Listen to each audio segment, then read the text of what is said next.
Oh, goodness. I have been feisty. Oh, boy, oh, boy. I just recorded something that I'm like, I can't put that out. After I finished, I was like, that is just, there's way too much heat in that one. I definitely would burn some people up. Oh, good God. What else? There was so many that I was going to do them all in separate ones, so I'm coming in to do another one. They were showing, how can I say all this without, it was like an experience happened, and per usual, it's like 3 people were involved, and the 2 that remained had 2 very different takes on what occurred. And of course, we all have our own perception. And but what had occurred and what went down, I don't know that, like, neither of them really talked about it. And so let's just call them person A and person B. Well, person A was oblivious to person B's experience because person A and B weren't really ever allowed to discuss it. Or when it was discussed, it was rare and brief. And so person A held their experience, their perspectives, their feelings, and it was more one of sadness and confusion, and didn't recognize B's perception because, again, not really ever discussed. And it wasn't until years later B erupted, screaming at A, telling A it was something different than it was, or different than her perception was. And it was so interesting because it was like, oh, wow, your take was totally different. You were holding anger, bitterness, and resentment. And I can see that now. And I can understand why that was your stance. I just never knew it was your stance. And that makes me so sad for you, and so sad that you had to hold all that and experience all of that and never be able to let it all out.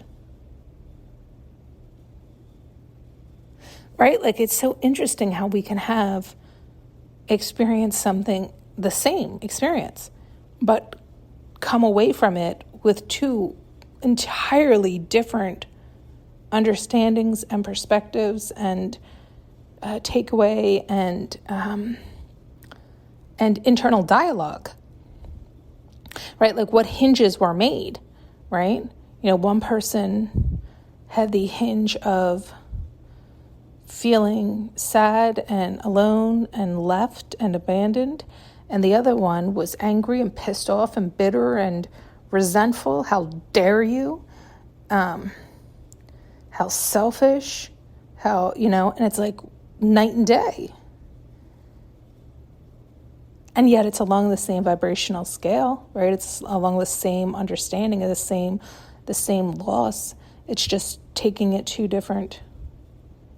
seeing it from 2 different ways.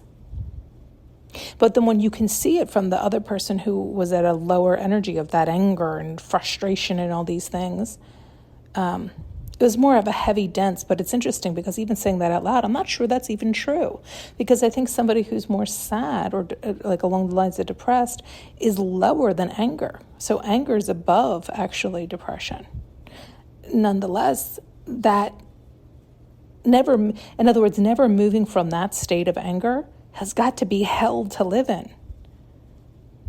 Where the person at depressed was able to move through anger and continue rising, right? It's like you can get stuck there. I mean, we've talked about this in depth where you can get stuck at a certain vibration, right? So there were times where I was stuck in depression, but then it was feeding needs, and then it ends up becoming a fallback habit. It'll become habitual. It's, these kind of things. You have to be very careful and understand all of this. But once you then see that, you can also rise above it. You can move through that. Yet some people get stuck at different levels or different locations on the scale, and they make that their familiar place. And this person is very It's like it's like passive aggressive, right? But it's just suppressing in and cementing in that resentment, that bitterness, that anger, that frustration. It's just seething and bubbling right underneath the skin, all disguised with a smile, but you can feel it. And they can't move. They're stuck there. They're stuck until they can learn to have a shift and have compassion. And compassion even for themselves, for keeping themselves stuck in that vibration for so long, and for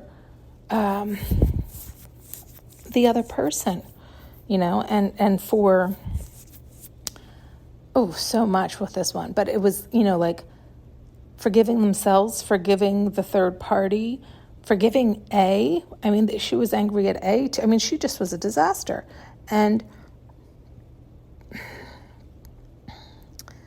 because then if you don't do that work, but again, it was like she was hanging on to it like a dog with a bone, because it filled her needs. It filled her needs to blame outside of herself and to live in that anger and resentment and all that stuff.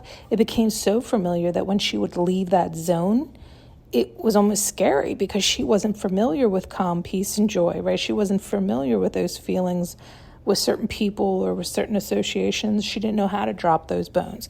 She held on to them tightly. And so that just kept snapping her back and keeping her stuck and suppressed in lack. It's like until that work gets done, until that release happens, until that true forgiveness comes into play, until the shift within occurs, stuck there forevermore. It's like, so how much do you love yourself? Or do you love holding on to that grudge, that familiar comfort zone of being wildly angry and uncomfortable? Right? It's like, what weighs more? What's going to win? That's always the question, right? Are you going to win, or is the ego going to win? Is your higher self going to win, or is your lower self going to win? Is your heart going to win, or is your faulty mind and memory going to win? Your faulty mind and memory, because it's only based on your perception anyway. Like I said, it was one experience with two different perceptions that came out of it. So your perception isn't clear, pure truth. It's simply your perception. Just like the other person had simply their perception. So that perception, that story you're telling yourself, is just that, a story you're telling yourself. So you're going to let that story rule your life? Or are you going to open up your heart? Forgive yourself. Forgive the other people. Let it all go. But many people really can't get there because they can't even understand all of that. Some people have never forgiven. They've held on to such anger and resentment for forevermore that, well, I mean, I've shared that with you a lot. Like stuff would happen to me, and my dad would always say, shake it off your back, like a duck rolls water off its back, right? Like some of us have had to practice that for so long, but it's also really challenging, right? To get to that space, to rise above, to see things had to happen exactly as they did for us to see and learn where we weren't loving ourselves. So then we can be grateful, not only forgive, but grateful for the experience, for the lesson, and then forgive ourselves for taking so long to learn it. And so some of us have to practice that so often that we get really good at it. And so we can get there quicker. And so then it's also one more blessing of being difficult, right? One more blessing of having the challenge of letting go, because once you have to continually practice it, you become better at it, right? And you start to understand it more. And so you just float up easier and easier, and then you just stay floating up. It's like you finally release all the triggers, right? Okay. Thanks so much for tuning in and listening. You can now purchase an audio journey with me using the link below.